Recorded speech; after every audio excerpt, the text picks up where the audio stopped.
Hello বন্ধুরা, আজকে আমি তোমাদের সাথে এমন একটা ঘটনা শেয়ার করতে চলেছি যেটা নিয়ে তোমাদেরকে না বললেই নয়।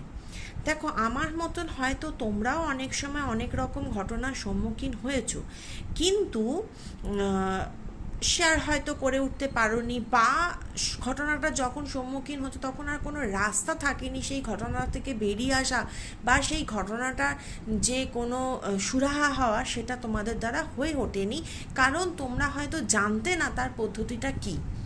আজকে আমি এমনই একটি ঘটনা তোমাদের সাথে শেয়ার করতে চাই। ঘটনাটা হচ্ছে এমন একটা বিষয়বস্তু যে দেখো, আজকের দিনে কম বেশি আমরা সকলেই কিন্তু অনলাইনে জিনিস কেনাতে অভ্যস্ত হয়ে গেছি। এটা বেসিক্যালি বেড়েছে কোভিড সময়কাল থেকে বা তারপর থেকে। তেমনই একটি ঘটনা হলো আমার সাথে আজকে। আমিও তোমাদের মতন অনলাইনে প্রচুর জিনিসপত্র কিনি, সে সাবান হোক, গ্রসারিস হোক, বা খাবার দাবার হোক, বা অন্য কোনো যাই জিনিস হোক না কেন, আমি প্রচুর অনলাইনে জিনিসপত্র কিনি। কারণ সত্যি যদি বলি যে সব সময় হয় না দোকানে গিয়ে কেনা। আর একটা ব্যাপার, দোকানে সব সময় সব কিছুর ভ্যারাইটি, মানে একটা দোকানে সব কিছুর ভ্যারাইটি সব সময় অ্যাভেলেবেল হয় না। সেই দিক থেকে দেখতে গেলে কিন্তু অনলাইনটা অনেকটা বেশি ভরসার জায়গা হয়ে দাঁড়িয়েছে। তেমনই একটা ঘটনা হচ্ছে আজকে আমি অনলাইনে একটা অ্যাপ থেকে একটা বডি লোশন অর্ডার করেছিলাম। আজকে অর্ডার করেছিলাম কথাটা বললে ভুল হবে, অর্ডারটা আমি 2-3 দিন আগে করেছিলাম। আজকে সেটা আমাকে ডেলিভারি দিল। সেই বডি লোশনটা হচ্ছে এইটা, তোমরা দেখতে পাচ্ছ। এই বডি লোশনটা আমি অর্ডার করেছিলাম, ঠিক আছে, একটা অ্যাপ থেকে, ঠিক আছে। তো এই অ্যাপ থেকে আমি আগেও বহুবার অনেক কসমেটিক্স অর্ডার করেছি এবং কোনোবারই বলতে নেই ডিসঅ্যাপয়েন্টেড হইনি। এবং শুধু তাই নয়, এই অ্যাপে আমি বেশ কিছু রিওয়ার্ড পয়েন্টও কিন্তু সংরক্ষণ করতে পেরেছি এবং তার এগেনস্টে আমি ভালো ডিসকাউন্টও পেয়েছি। এবং এইভাবে অর্ডার করতে করতে আমি আজকে কিন্তু এই অ্যাপটার মধ্যে সিলভার গ্রেড অবধি চলে গেছি। কিন্তু সমস্যাটা হয়েছে এইবারে এই জিনিসটা যখন আমি অর্ডার করি, আমি বাড়ি আসার আগে এটা বাড়িতে ডেলিভারি দিয়ে যায়। অ্যাজ ইউজুয়াল আমি সেই সময় অফিসে ছিলাম। বাড়ি আসার পর আমি বক্সটা খোলার পর এই জিনিসটা আমি পাই। আমি এই জিনিসটাই অর্ডার করেছিলাম। এবার তোমরা প্রত্যেকেই জানো, যে কোনো জিনিস, এই ধরনের যে কোনো জিনিস, আমাদের যেগুলো আমরা নিত্য প্রয়োজনীয় দ্রব্য, খাদ্য, মেডিসিন বা ক্রিম, শ্যাম্পু, সব কিছুরই একটা নির্দিষ্ট ম্যানুফ্যাকচারিং ডেট থাকে এবং এক্সপায়ারি ডেট থাকে। আমি তোমাদের কাছে সবসময় রিকোয়েস্ট করব যে তোমরা যখনই কোনো জিনিস কিনবে, অবশ্যই সেটা তোমরা অনলাইনে কেনো বা অফলাইনে কেনো, ম্যানুফ্যাকচারিং ডেট এবং এক্সপায়ারি ডেটটা চেক করে নেবে। সেটা মেডিসিন হোক, প্যাকেট জাতীয় খাবার হোক, প্যাকেট জাতীয় অন্য কোনো জিনিস হোক, সাবান হোক, ক্রিম হোক, শ্যাম্পু হোক, পারফিউম হোক, লিপস্টিক হোক, নেল পলিশ হোক, অনেক কিছু জিনিস হতে পারে যেগুলো হয়তো আমি মেনশন করে উঠতে পারলাম না। তোমরা অবশ্যই কিন্তু ম্যানুফ্যাকচারিং ডেটটা আর এক্সপায়ারি ডেটটা চেক করে নেবে, ঠিক আছে। তার সাথে সাথে সেখানে কিন্তু এটাও লেখা থাকবে যে সেই প্রোডাক্টটার এমআরপি কত। এমআরপি মানে হচ্ছে ম্যাক্সিমাম রিটেল প্রাইস, মানে আমাদের ভারতবর্ষের তৈরি কোনো জিনিস এমআরপি থেকে বেশি দামে তোমরা কখনোই কিন্তু কিনবে না।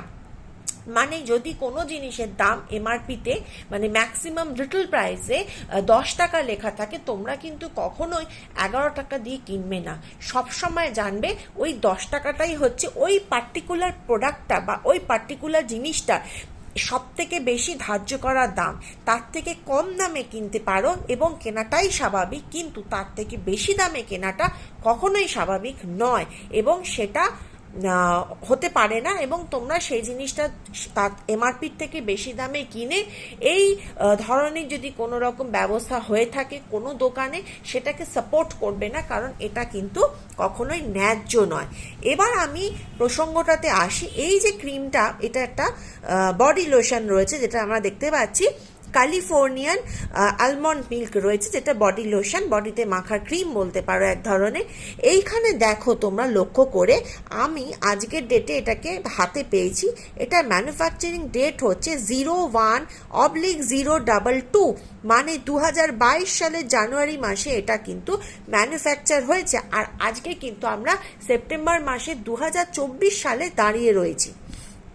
এবার দেখো একটা জিনিস লক্ষ্য করে, এর বেস্ট বিফোর বাই বা এক্সপায়ারি ডেট যেটাকে বলা হয় সেটা রয়েছে 12/2024। মানে আমরা এই যে প্রোডাক্টটা, যেটা 2022 সালে মানে 1 মাস মানে জানুয়ারি মাসে তৈরি হয়েছে, সেটাকে আমার ইউজ করে নিতে হবে ডিসেম্বর মাস 2024 সালের মধ্যে। আজকে আমি দাঁড়িয়ে রয়েছি সেপ্টেম্বর মাসে। অলরেডি সেপ্টেম্বর মাসের আমার কিন্তু 11-12 দিন কেটে গেছে। তাহলে কি হচ্ছে, আমার কাছে আর সেপ্টেম্বর মাসের 15টা দিন পড়ে আছে, খুব কম বেশি। তারপর রয়েছে অক্টোবর মাস, তারপর রয়েছে নভেম্বর মাস, তারপর রয়েছে ডিসেম্বর মাস। তাহলে গোটা আমার কাছে 90টা দিন আর 15টা দিন থাকছে। তাহলে এই কটা দিনের জন্য আমি এত বড় কিনটা কেন কিনবো? আমার বক্তব্য হচ্ছে 22 সালে ম্যানুফ্যাকচারিং, 24 সালের ডিসেম্বরে এক্সপায়ার, সেপ্টেম্বরে ডেলিভারি করছে আমাকে এই প্রোডাক্টটা। এটা তো আমি দোকানে যদি নিতাম, মানে অফলাইন থেকে নিতাম, আমি তো দেখতাম, তখন কিন্তু আমি অবশ্যই এটা কিনতাম না। এবার আমি যখন বক্স খুলে এই ক্রিমটা নিই এবং এই ঘটনাটা আমি দেখি, আমি সঙ্গে সঙ্গে এদের কাস্টমার কেয়ারের সাথে যোগাযোগ করি অ্যাপের মাধ্যমে, এবং সেখানে আমাকে বলে যে এক্সপায়ার্ড ডকুমেন্ট দেওয়া হয়েছে কিনা। এবার এছাড়া ওখানে ড্যামেজ বা রং আইটেম বা এক্সপায়ার্ড প্রোডাক্টের অপশান আছে। এবার এই 3টে অপশানের মধ্যেই কিন্তু আমার এই ক্রিমটা বসছে না। তো সুতরাং আমি বাধ্য হই এক্সপায়ার্ড প্রোডাক্টে ক্লিক করতে, কারণ ওখানে আমি নিজের মতন করে কিছু লিখতে পারছি না। তো এবার কি হলো, যখনই আমি ওইটাতে ক্লিক করলাম, আমাকে বললো ছবি দিতে।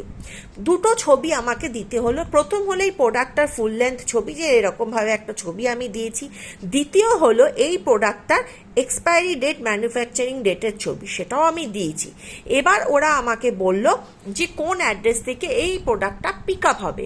যে অ্যাড্রেসে ডেলিভারি হয়েছে সেই অ্যাড্রেসে পিক আপ হওয়ার ছিল, আমি সেটাতে টিক করি। তারপর হয় যে রিফান্ড, এইটার যে দামটা আমার থেকে নেওয়া হয়েছে সেটার রিফান্ডটা আমি কিসে নেব।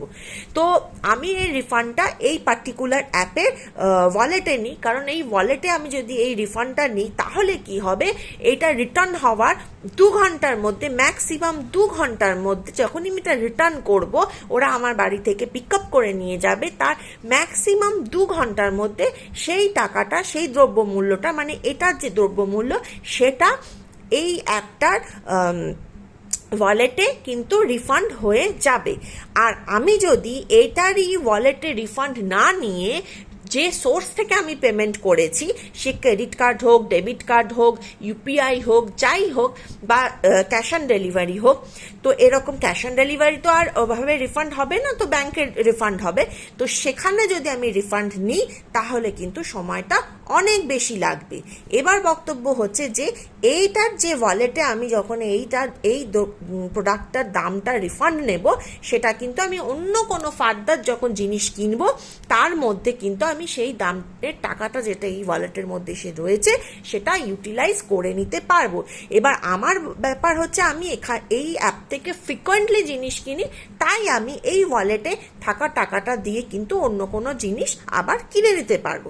এখন বিষয়বস্তু হচ্ছে, ওরা আসবে, এসে এটা পিক আপ করবে। পিক আপ করার পর ওরা কতটা, মানে ওরা তো চেক করেই পিক আপ করবে, ভালো কথা, সেটা তো ডেফিনেটলি করবে। করার পর কি রিফান্ড হবে কি হবে না, সেটা আমি বুঝতে পারছি না। কারণ আজ অবধি লাগাতার 5-6 বছর ধরে আমি এই অ্যাপ থেকে জিনিস কিনছি, আজ অবধি কোনো দিনও এরকম হয়নি, এবং আমাকে রিফান্ডের জন্য রিটার্ন করতে হয়নি, কোনো দিনও ড্যামেজ প্রোডাক্ট আসেনি, কিছুই হয়নি। তাই এদের রিফান্ড প্রক্রিয়া সম্বন্ধে আমার তেমন ধারণা নেই।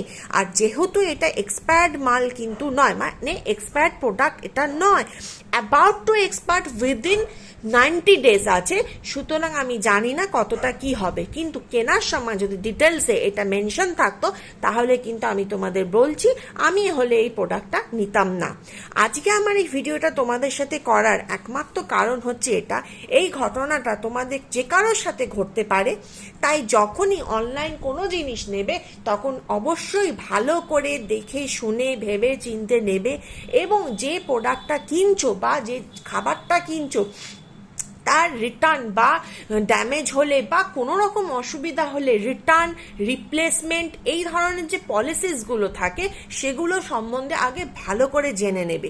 কারণ হতেই পারে জিনিস খারাপ আসতে পারে, অনেক দূর থেকে আসছে, ড্যামেজ হয়ে যেতে পারে, তো অনেক ক্ষেত্রে কি হয়, রিটার্ন পলিসি থাকে না, রিপ্লেসমেন্ট পলিসি থাকে, ডিউরেশন দেওয়া থাকে যে কত দিনের মধ্যে রিপ্লেসমেন্ট হবে, সেগুলো দেওয়া থাকে। এটার ক্ষেত্রেও দেওয়া ছিল কতই একটা সেপ্টেম্বর, 28 সেপ্টেম্বর সামথিং। তো সেই জিনিসগুলো, সেই ব্যাপারগুলো অবশ্যই করে তোমরা কিন্তু দেখে নেবে। এর আগে আমার সাথে অন্য অ্যাপে এরকম বহুবার হয়েছে এবং সেখানে আমি 100% রিটার্ন পেয়েছি, তাতে রিটার্ন করে রিফান্ড পেয়েছি, তাতে আমার ন্যূনতম অসুবিধা হয়নি। আজকে এইটার সাথে এই ঘটনাটা আমার সাথে ঘটলো পার্টিকুলার এই অ্যাপে এই প্রোডাক্টটা কিনতে গিয়ে। তো দেখা যাক এটা ওরা রিটার্ন কবে নিয়ে যায় এবং তারপর কি রিফান্ড হয়, সেটা কি হবে না হবে আমি জানি না। যেটাই হোক আমি সেই ঘটনাটাও তোমাদের সাথে কিন্তু শেয়ার করব। ততক্ষণ তোমাদেরকে আমি আমার এই এক্সপিরিয়েন্সটা শেয়ার করলাম।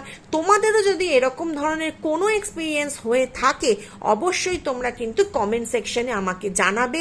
তাহলে কি হবে, তোমরা তোমাদের এরকম এক্সপিরিয়েন্স শেয়ার করবে, আরও অনেকে শেয়ার করবে আমার মতন এরকম কোনো ঘটনা বা অন্য কোনো ঘটনা, এই রকম অনলাইন পারচেসের ক্ষেত্রে যদি কিছু ঘটে থাকে, তাহলে প্রত্যেকেই সেই জায়গা থেকে একটা গাইডনেস পাবে, যেটা অনেকেরই এবং প্রত্যেকেরই হেল্প হবে। তো এটাই ছিল আজকে আমার বক্তব্য। ভিডিওটা ভালো লাগলে, ভিডিওটা থেকে যদি কোনো ইনফরমেশন তোমরা গেইন করে থাকো তাহলে অবশ্যই লাইক করতে ভুলবে না, সাথে সাবস্ক্রাইব আর শেয়ারটাও কিন্তু করবে। টাটা।